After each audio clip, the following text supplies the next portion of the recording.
بسم اللہ الرحمن الرحیم، السلام علیکم۔ نورول آپ کی خدمت میں حاضر ہے۔ ججوں کی چھٹی کا ٹائم آ گیا ہے۔ عطا بندیال صاحب کی وہ جو لیگیسی تھی، جو ان کا نیٹ ورک تھا، وہ ٹوٹنے جا رہا ہے۔ کس کس جج کی چھٹی ہونے جا رہی ہے، یہ بڑی خبریں ہمارے سامنے آ رہی ہیں۔ دوسری طرف آرمی چیف نے بھی بتا دیا ہے کہ پلان کیا ہے، اور اب سیاستدانوں کے ہاتھ میں گیم ہوگی کہ وہ کیا آگے لے کے چلیں گے اور کس طرح سے انہوں نے آگے چلنا ہے۔ اور ان سب باتوں سے علاوہ ایک اہم خبر یہ بھی ہے کہ فیض آباد دھرنا کیس پر کیا ہو رہا ہے۔ تو فیض آباد دھرنا کیس بڑا اہم کیس ہے، اور جو بڑی مدت سے پینڈنگ تھا، قاضی فائز عیسیٰ صاحب واپس آئے ہیں تو انہوں نے دوبارہ اٹھا لیا ہے، اور حکومت نے بھی ایسی پھرتی دکھائی ہے کہ اس پر تمام اپیلیں شپیلیں واپس، حکومت کی بھی، دوسری پارٹیوں کی بھی، وکیلوں کی بھی، سب نے کہا سر جیسے آپ نے کہا تھا ویسے لے کے چلیں۔ اور لے کے چلنے میں پھر ظاہر عمل درآمد ہونا تھا، تو عمل درآمد کی رپورٹ جمع کرا دی گئی ہے سپریم کورٹ میں حکومت کی طرف سے، اور اس میں بتایا گیا ہے کہ ہم نے ایک فیکٹ فائنڈنگ کمیٹی بنا دی ہے جو فیض آباد دھرنا میں یہ اینالائز کریں گے، دیکھیں گے، حقائق کو سامنے لے کر آئیں گے کہ اصل ملزم یا مجرم یا ذمہ دار کون تھے۔ آپ کو یاد ہوگا فیض آباد دھرنا میں اصل میں تو فیض حمید صاحب کا نام آیا تھا کہ انہوں نے یہ سارا کام کیا۔ وہ ایگریمنٹ میں بھی ان کے سائن، پھر وہ اس وقت کے وزراء کا بیانات موجود ہیں کہ وہ تو زبردستی بیچ میں آ گئے تھے، ان کا کوئی کام ہی نہیں تھا، تو وہ کیوں آ رہے تھے، پھر پیسے بانٹے گئے، یہ ساری چیزیں ہم نے دیکھی ہیں۔ لیکن معاملات تھوڑے سے تبدیل بھی تو ہو رہے ہیں۔ میاں صاحب نے تو تمام معاملات اللہ پر چھوڑ دیے ہیں، انہوں نے کہا جی بات ہی کوئی نہیں، میں تو بس اب آگے ہی آگے دیکھنا ہے میں نے، اور میرا تو پرانی چیزوں سے تعلق ہی کوئی نہیں۔ مٹی پاؤ، چودھری شجاعت صاحب والی پالیسی جو ہے، مٹی پاؤ پر وہ چل پڑے ہیں۔ اور ویسے تو کافی سارے سیاستدان، تقریباً ہر پارٹی میں کچھ نہ کچھ لوگ ایسے ہیں جو اس بات کا مطالبہ کرتے آئے ہیں کہ مٹی پاؤ، جو ہو گیا اس کو چھوڑ دیں اور آگے چلیں۔ پاکستان کو بڑے چیلنجز کا سامنا ہے۔ آصف زرداری صاحب نے بھی یہ بات کہی، پیپلز پارٹی کی طرف سے اگر ہم دیکھیں تو نون لیگ کے بہت سے لوگ یہ بات کہتے رہے، اور اب نواز شریف صاحب کے حوالے سے بیان آتا ہے، پتہ چلتا ہے کہ وہ اس بارے میں اس بات پر تیار ہیں کہ پرانی سب باتوں کو بھول جایا جائے۔ فیض حمید صاحب ہوں یا جنرل باجوہ صاحب ہوں، کھوسا صاحب ہوں یا ثاقب نثار صاحب ہوں، کہہ رہے کسی سے بھی لڑائی جھگڑا کرنے، کسی کو پکڑنے، کسی کا احتساب کرنے، کسی چیز کی ضرورت نہیں ہے، بس ہم آگے چلتے ہیں۔ اب ہم نے معیشت کے حوالے سے کام کرنا ہے، تو اس پروجیکٹ کو لے کر پاکستان کی خوشحالی کے لیے کام کرنا ہے، اور لڑائی جھگڑے سے تو بڑا نقصان ہوتا ہے۔ یہ دیکھیں 4 سال میں کیا ہوا ہے۔ اچھا، پھر ظاہر ہے وہ کمیونیکیشن کا دور ہے نا، تو جو ان کے چاہنے والے ہیں اس اینگل کے، اور جو پارٹیوں کے بڑی جو مین لیڈرشپ ہے ان کے، وہ اسی کو پروموٹ کر رہے ہیں کہ سر چھوڑیں، جھگڑے چھوڑ دیں، کوئی مسئلہ ہی کوئی نہیں ہے، ہم آگے چلتے ہیں، ہم نے اس ملک کو آگے لے کے چلنا ہے، الیکشن کرا لے کسی بھی طرح الیکشن ہو جائے، اور حکومت تو نون لیگ کو تو لگ رہا ہے اس وقت ہماری ہی حکومت بننی ہے، بڑا صاف سا نا، جس طرح سے پروٹوکول مل رہا ہے میاں صاحب کو، اور جس طرح سے نون لیگ کی فیور میں چیزیں ہو رہی ہیں، وفاقی کابینہ میں ان کے نمائندے موجود ہیں، پنجاب کی حکومت بھرپور طریقے سے ان کو سپورٹ کر رہی ہے، نون لیگ کے ضلعی عہدیداران جو ہیں مختلف ضلعوں میں جو موجود ہیں وہ بہت خوش ہیں کہ اتنا مزیدار سا سین، جو اس حکومت کی اتنی سپورٹ جو ہے، انتظامیہ کی اتنی سپورٹ ہمیں تو اپنی حکومت میں نہیں ملتی جتنی اب مل رہی ہے، تو اتنے اچھے حالات میں ظاہر پھر الیکشن ہو جانے چاہیے۔ تو اور مقابلے میں بھی کوئی نہیں ہے، پی ٹی آئی کا حشر آپ کے سامنے ہے نا، عمران خان صاحب بند، باقی لیڈرشپ یا بھاگی ہوئی ہے یا جیلوں میں ہے، یا پریس کانفرنس سے کر کے بتا رہے ہیں کہ ہمارا تو نہ 9 مئی سے کوئی تعلق، ہم اس کی مذمت کرتے ہیں، اور کئی لوگوں نے تو سیاست سے ہی کنارہ کشی اختیار کر لی ہے کہ ہمارا تو سیاست سے کوئی تعلق نہیں ہے۔ تو نون لیگ کے لیے میدان صاف ہے، اور وہ سمجھے کہ آئے کہ آئے، مطلب اس وقت ان کو ایسا پلاننگ لگ رہی ہے۔ لیکن جب ہم دھرنا کیس کو دیکھتے ہیں تو وہ ایک خطرناک سی بات ہے کہ اس میں تو پھر فیض حمید کا نام آ رہا ہے، تو کیا فیض حمید صاحب کو واقعی انصاف کے کٹہرے میں لایا جا سکے گا؟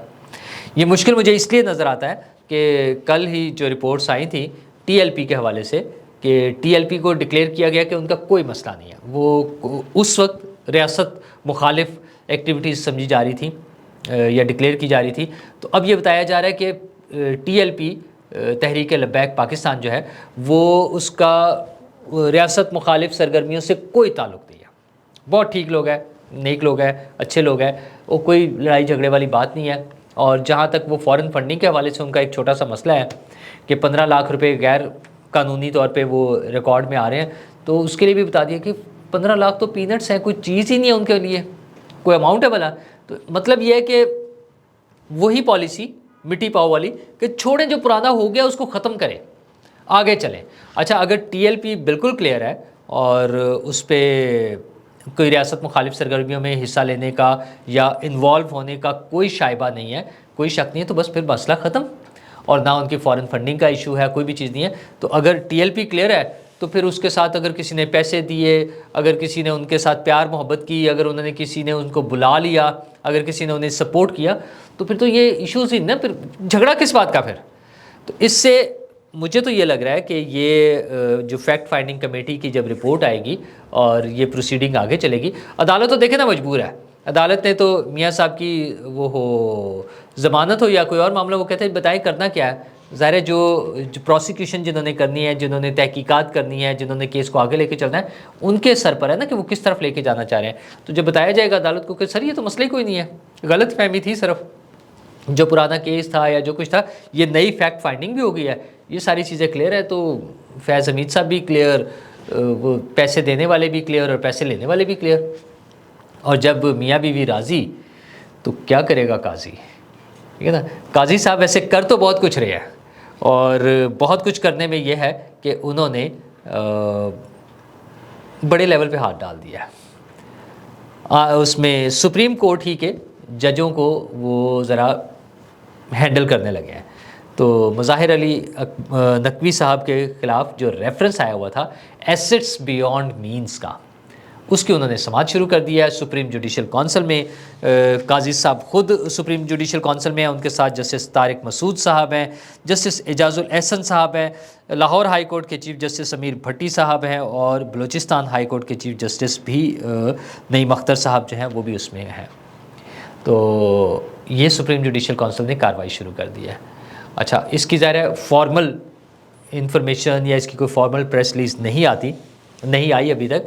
ویسے تو ایک آپشن یہ بھی ہے کہ ان کے خلاف جب کارروائی شروع ہوگی تو اس کو پبلک بھی کیا، مطلب اوپن کورٹ پہ بھی کیا جا سکتا ہے، بٹ وہ ڈیپینڈ کرتا ہے کہ اگر مظاہر نقوی صاحب اس بات کو ایگری کرے. اچھا، ابھی جو ہوا ہے وہ انہیں نوٹس چلا گیا ہے. اب ذرائع کے مطابق، یہاں پر چونکہ فارمل اس کی آفیشیل اناؤنسمنٹ نہیں آئی ہے، تو ذرائع کے مطابق مظاہر نقوی صاحب کو نوٹس چلا گیا ہے. اور نوٹس کا مطلب یہ ہے کہ انہوں نے 14 دن میں اس کا جواب دینا ہے، اور 14 دن کے بعد جواب دیں یا نہ دیں، دونوں صورتوں میں پھر کارروائی شروع ہو جائے گی.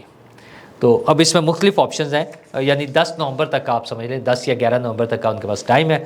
اب اس میں ایک تو ان پہ جو ایلیگیشنز ہیں، وہ یاد ہے نا ٹرکوں والی باتیں اور کمال قسم کی باتیں ہو رہی ہوتی تھیں.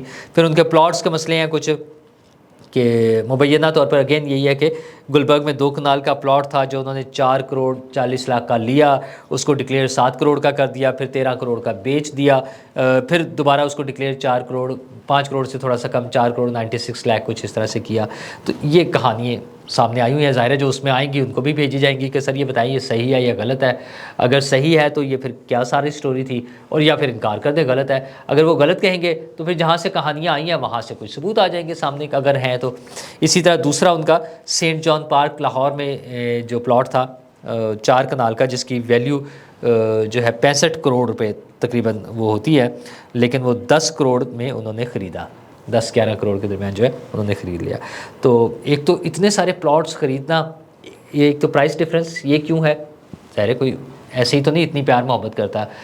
ہمیں تو 500 روپے والا جو کوئی پروڈکٹ ہوتی ہے وہ تو 400 میں بھی نہیں ملتی نا.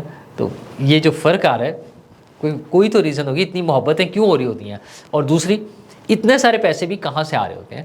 تو اس سے پہلے مثال موجود ہے، قاضی فائز عیسیٰ صاحب کو یہ کیس بھگتنا پڑا، ان کی بیگم کی منی ٹریل کے حوالے سے پیشیاں ہوئی، وہ سامنے آئے، انہوں نے ان کی بیگم نے جواب دیے ساری چیزیں.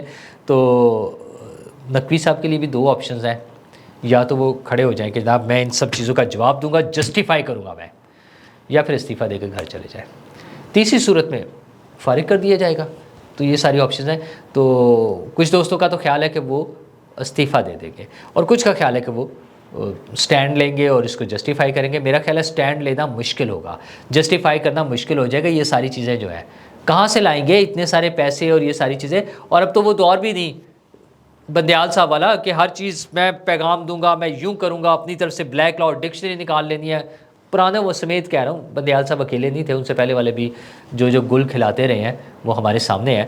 اور پھر فیصلے بھی تو کبھی یاد ہے نا، کبھی ضمیر کے مطابق ہونے ہوتے تھے، کبھی سویٹ اینڈ شارٹ فیصلہ ہونا ہوتا تھا، کبھی مناسب فیصلہ ہونا ہوتا تھا، کبھی فریقین کی مرضی کے مطابق فیصلہ ہوتا تھا. یہ پاکستان ایسے ہی تو 130/139 نہیں ہوا انصاف کے نظام میں. تو وہ سارا کچھ جو کرتے آئے تھے اس کے نتیجے میں ہے. لیکن اب حالات مختلف ہیں. سامنے بیٹھے ہیں قاضی فائز عیسیٰ. تو وہ جو کیس دوسرا میں بات کر رہا ہوں جس میں میاں بیوی راضی ہیں تو قاضی کے لیے مشکل ہوگا کوئی فیصلہ کرنا. لیکن یہاں پہ تو قاضی صاحب نے خود ہی ڈیسیژن کرنا ہے. سارا معاملہ ہی قاضی صاحب کے ہاتھ میں ہوگا. ثبوت اور بیانات اور جو بھی ایویڈنس کے علاوہ گواہان آئیں گے ان کی بنیاد پہ وہ فیصلہ ہو جائے گا. تو اس میں ججز کا بچنا مشکل ہے، وہ ان ججز کا جن کے اس قسم کے کیسز ہوں گے. اور یہ اکیلے نہیں ہیں، اور بھی کیسز موجود ہیں. اور پھر اس کے بعد اگلا سٹیپ آنا ہے جس میں وہ میرٹ سے ہٹ کے تقرریاں ہوئی ہیں، وہ بھی آنا ہے. آپ دیکھیے گا وہ تھوڑا سا ٹائم تو لگ سکتا ہے لیکن وہ بھی ہو جائے گا. اس میں بھی کچھ لوگ چلے جائیں گے. اچھا، مطلب یہ نظر یہ آ رہا ہے کہ سپریم کورٹ یا جوڈیشری جو ہے وہ تو اپنے اندر صفائی کرنے کے عمل میں مصروف ہے. وہ سامنے آ جائیں گے نا چیزیں، چند دنوں میں یہ ہو جائے گا. دوسری طرف سے ہے اسٹیبلشمنٹ کے حوالے سے ایک، جیسے میں ابھی بات کر رہا تھا فیکٹ فائنڈنگ کمیٹی کے حوالے سے کہ فیض صاحب کو بچت کا راستہ مل سکتا ہے. باجوہ صاحب ویسی کوئی پریشانی نہیں ہے، انہیں تو ان کو تو کوئی پوچھتا ہی نہیں ہے. اور لیکن مسئلہ یہ ہے کہ آرمی چیف نے بھی آرمی چیف سے کیا، پہلے تو ہم پولیٹیکل لیڈرشپ پر آ جائیں نا. پولیٹیکل لیڈرشپ کو بھی کوئی ٹینشن نہیں ہے کہ کیا آرمی کے ان لوگوں کے خلاف جن کے بارے میں ہماری پولیٹیکل لیڈرشپ نے بیانات دیے ہیں کہ انہوں نے سسٹم کو ڈی ریل کیا، انہوں نے حکومتیں گرائیں، انہوں نے اپنے آئین کی خلاف ورزی، حلف کی خلاف ورزی کی، انہوں نے آئین کی خلاف ورزی کی، انہوں نے رولز کو توڑا ہے، ان کے خلاف کوئی کارروائی کرنے کی بات ہی نہیں کر رہا ہے. تو جب وہ کوئی نہیں کر رہا ہے، میاں صاحب بھی نہیں کر رہے ہیں، پیپلز پارٹی بھی نہیں کر رہی ہے، مولانا فضل الرحمان صاحب بھی نہیں کر رہے ہیں، کسی کو پریشانی نہیں ہے، تو پھر قاضی صاحب ہوں یا میں ہوں یا کسی سے کیا فرق پڑتا ہے. اور آرمی چیف نے NDU میں خطاب کیا ہے.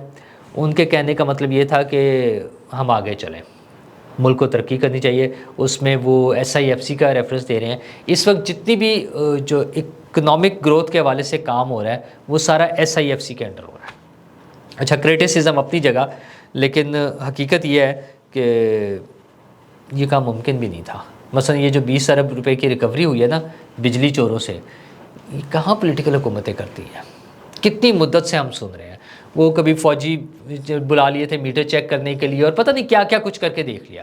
یہ ریکوریاں اس طرح سے نہیں ہو سکتی تھی جس طرح سے کیسز بنے ہیں. اور مجال ہے کسی کورٹ نے بھی کسی کو سٹے دیا ہو، جو بندہ تھا اٹھا کے اندر کر دیا گیا. اس میں پولیٹیکل لوگ بھی شامل ہیں اور کوئی چوں نہیں کر سکا.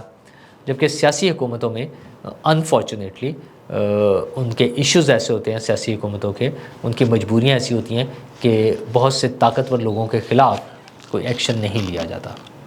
تو آرمی چیف نے تو بڑا کھل کے بتایا کہ جناب اس پروپیگنڈے کو روکیں، یہ جو اداروں کے خلاف پروپیگنڈا ہو رہا ہے اس کو روکیں، اس کا جواب دیں. NDU میں اصل میں ظاہر ہے آپ کو پتہ نا کہ سینئر فوجی افسران بھی ہوتے ہیں، سول سوسائٹی کے نمائندے بھی ہوتے ہیں، صحافی بھی ہوتے ہیں، سب لوگوں کا ایک بڑا تقریباً کوئی 100 کے قریب لوگوں کا وہ ورکشاپ ہے جس سے وہ خطاب کر رہے تھے. تو ظاہر ہے اس میں بہت ساری ان پٹ ملتی ہے لوگوں کو، ٹریننگ سمجھ لیں، ایجوکیشن سمجھ لیں، وہ ساری چیزیں سمجھ کے اور ایک سرٹن اینگل سے چیزوں کو دیکھنے کا موقع ملتا ہے. تو اس میں وہاں پر انہوں نے بتا دیا کہ آرام کریں اور چیزوں کو ٹھیک کرنے کی طرف چلیں. تو آرمی چیف صاحب نے کہہ دیا ہے، ویسے تو انہوں نے تو آج ریپیٹ کیا ہے، سر سارے لوگ اسی طرف آ رہے ہیں، جناب عاصم منیر صاحب، سب لوگ، ساری پارٹیاں اسی لائن پر ہیں، سب سیم پیج پر ہیں.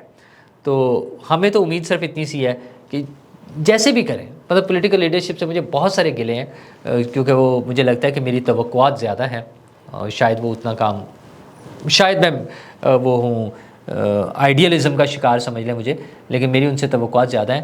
بٹ وہ اس پوائنٹ پر آ کر وہ سیم پیج پر ہیں آرمی کے ساتھ کہ کوئی جھگڑا نہیں ہونا، کسی کو نہیں پوچھنا ہم نے معاشی ترقی کی طرف چلنا ہے تو چلیں، جہاں اتنی دفعہ کمپرومائزز ہوئے ہیں اس دفعہ کر کے دیکھ لیں. اگر ہم معاشی ترقی کا ہدف حاصل کر لیں، اگر ہم یہ ٹارگٹس اچیو کر لیں، اگر ہمارے یہ گولز پورے ہو جائیں اور ہمارے ملک میں خوشحالی آ جائے اور لوگوں کو اچھا روزگار ملے، لوگوں کو خوشگوار اور پرامن زندگی ملے، تو اس سے اچھا اور کیا ہو سکتا ہے. Let's hope for the best. شکریہ.